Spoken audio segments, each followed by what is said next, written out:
एक समय की बात है, हिमालय की तराई में बसे एक छोटे से गांव में एक साधारण किसान रामू अपनी पत्नी और बेटे के साथ रहता था। रामू का जीवन कड़ी मेहनत और संघर्ष से भरा था। उसका दिन सुबह सुबह खेतों में काम करने से शुरू होता और रात में थक कर सो जाने से खत्म होता था। रामू का मानना था कि कर्म ही सब कुछ है। उसके अनुसार मेहनत करने से ही किस्मत चमकती है। रामू का बेटा शिवा किशोरावस्था में था। शिवा हमेशा अपने पिता को ये कहते सुनता था कि मेहनत ही सफलता का रास्ता है, परंतु शिवा का सोच अलग था। उसे विश्वास था कि भाग्य ही व्यक्ति की किस्मत को तय करता है। उसे लगता था कि चाहे कोई कितना भी मेहनत कर ले, यदि किस्मत साथ नहीं दे रही तो मेहनत व्यर्थ है। एक दिन शिवा ने अपने पिता से कहा, पिताजी, आप दिन रात मेहनत करते हैं, फिर भी हमारी स्थिति में कोई खास सुधार नहीं है। क्या आपको नहीं लगता कि मेहनत से ज्यादा महत्व किस्मत का है?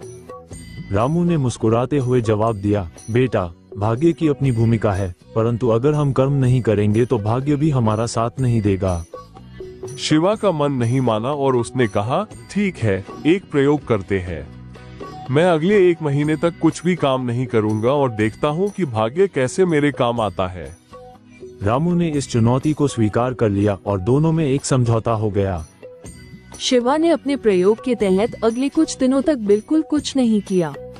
वो दिन भर घर पर ही आराम करता, दोस्तों के साथ घूमता फिरता और कहता, देखो पिताजी, भाग्य के भरोसे कुछ ना कुछ तो हो ही जाएगा। लेकिन समय बीतने लगा और शिवा को समझ में आया कि उसकी स्थिति में कोई सुधार नहीं हो रहा है। इसके विपरीत उसकी आलस्य की वजह से कुछ काम अधूरे रह गए और कुछ मित्र भी उससे दूर होने लगे। रामू ने फिर एक दिन शिवा को समझाते हुए कहा, देख बेटा, भाग्य एक नाव की तरह है और कर्म उस नाव के खेने की शक्ति है।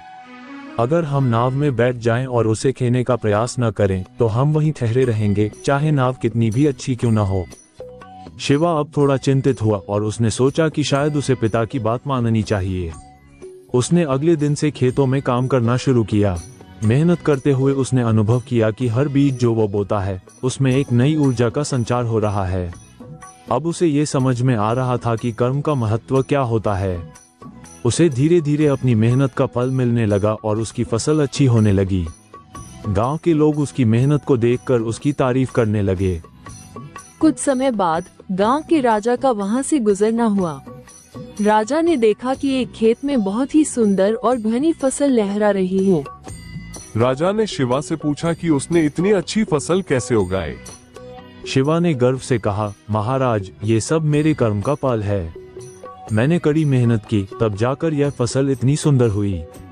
राजा शिवा की मेहनत से बहुत प्रभावित हुए और उसे अपने महल में काम करने का प्रस्ताव दिया। यह एक बहुत ही सम्मान की बात थी। शिवा ने इस अवसर को खुशी खुशी स्वीकार किया और महल में जाकर अपने कर्म से अपनी एक पहचान बनाई। शिवा ने उस दिन समझ लिया कि कर्म का महत्व भाग्य से अधिक होता है। भाग्य तो उसे घर में खाली बैठे रहने पर कुछ नहीं दे पाया, जबकि कर्म ने उसे एक सम्मानित स्थान दिलाया। उसने अपने पिता से माफी मांगते हुए कहा, पिताजी, अब मुझे समझ में आ गया है कि भाग्य का साथ तभी मिलता है जब हम मेहनत करते हैं। कर्म के बिना भाग्य का कोई महत्व नहीं। रामू ने बेटे को गले लगाते हुए कहा, सही कहा बेटा, हमें हमेशा कर्म करते रहना चाहिए और भाग्य अपने आप हमारा साथ देगा। इस प्रकार शिवा ने अपने जीवन में कर्म का महत्व समझा और कभी भी आलस्य नहीं किया।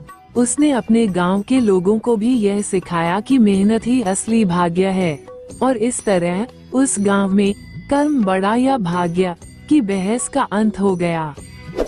अगर आप सारे लोग इसी तरह का वीडियो देखना चाहते हैं तो मेरा चैनल को सब्सक्राइब और शेयर करना ना भूलें।